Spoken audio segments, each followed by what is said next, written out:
Hey guys, I wanted to talk to you about two things today, protein synthesis and muscle memory. So stay tuned and we'll get started.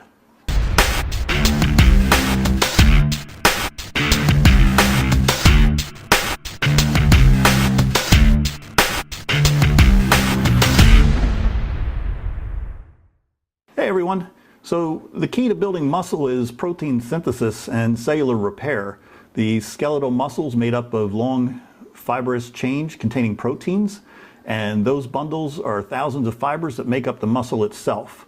When an athlete engages in a heavy workout, the structure is damaged, causing micro tears in the muscle fibers.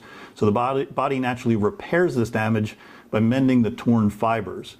The result is a muscle that's larger, stronger than it was previously. So with each additional workout, an athlete continues to build size and strength. We're also going to talk about muscle memory, so stay tuned for that as well. Hi everybody, we're going to talk about muscle memory. What is it? First, there's no such thing as memory stored in muscle. Muscles are simply the tools that utilize the skeletal system, which in turn creates physical movement. If you are training and then you take a break, coming back to where you left off is much easier than getting there in the first place. So when we talk about muscle memory, we're actually talking about two things. First is the central nervous system. Whenever a motor skill is learned, such as a squat, walking, biking, etc., the information is stored within the brain.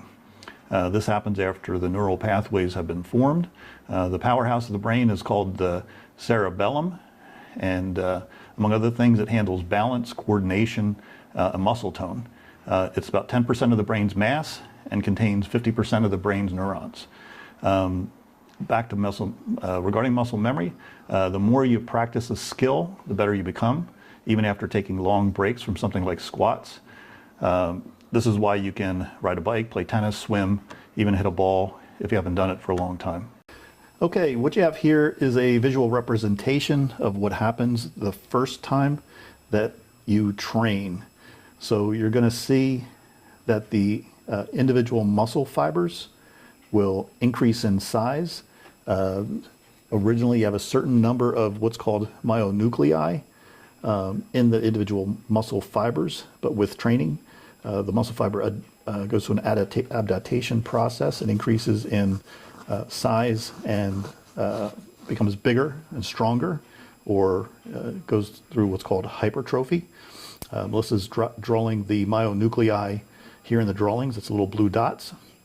It was originally thought that when you stop training that the number of myonuclei would decrease, but current research shows that this is not the case. The muscle, when it atrophies or decreases in size, actually maintains quite a bit of the myonuclei that was created during the original training process. So those people that have trained when they were younger, for example, and stopped training, or somebody that had an injury, will be able to regrow or increase the muscles at a much quicker rate.